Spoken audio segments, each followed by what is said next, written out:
LeBron's amazing. I mean, have we seen the best of LeBron James? Well, I think that, there's a couple issues, Ernie. Number one, guys can play at a higher level longer because there's no physicality in the game anymore. So, like if he played in our day, he'd been getting hit 3, 4, 10 times a game. But because it's a three-point shooting contest now, there's zero physicality in the game. First of all, this guy is amazing, but he's going to be able to stay at a high level longer because there's less physicality. Maybe I'll go do that on the court at halftime or at post-game, rather. Do what? No, show the difference and why. I always see people, when I say that, and we talk about that in the back, people, what do you mean?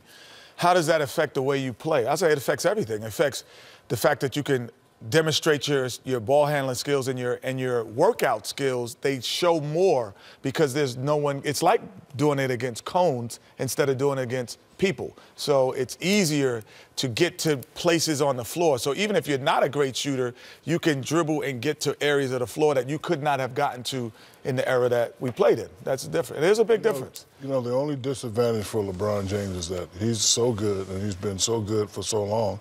The powers that be say, look, we can't give it to this guy every year because he's been doing that his whole career. So, he's always kept his body in phenomenal shape. So, you guys screaming out James Harden, who's having a phenomenal year, but I still think it's too early. I think it's early. It's early. But, Shaq, I hate that argument you just made because the best player doesn't always win MVP. The best player has never won MVP all the time. I know. Because Magic Johnson... You said you don't know. Whoever had the better season between Magic Johnson and Larry Bird, they always won MVP. Michael Jordan was probably the best player 3 or 4 years. I mean, the year Steve Nash won, he was the best player. Okay, so but hold on. The 2 years? The 2 years he won it, he was the best player. Whatever. Do you go by what the player does statistically, or do you go by the team record? It's a combination of both. Because it says most valuable player, no. as in singular. But I'm doing as a player. They have this fake argument on other networks all the time. The MVP is always went to the guy who the best regular season record and the guy who's the best on that team. Michael Jordan was the best player. Kobe Bryant and yourself. Well, hasn't always gone to the player.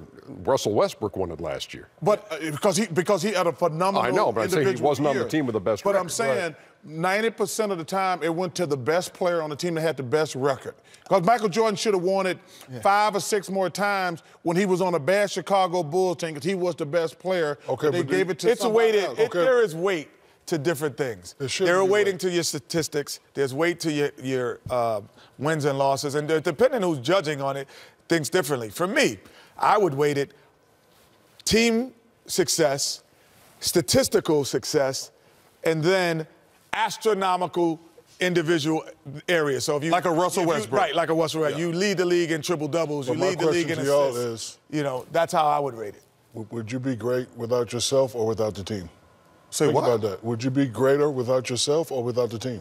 Like, for example, when you won it, did you do it by yourself or was it because of the team? It was because of the team. Okay, so it should be called Most Valuable Team Award rather than Most Valuable Player. Yeah, but we had the best record in the NBA that year. Because of you or because of the team? That's what I'm saying. I think it was a combination. He was the best player on the best team. It was a combination of both. So that's why you got to weigh it. You're still bitter as Steve Nash? Of course he is. You're damn right I am. Here's their $1 million IT startup.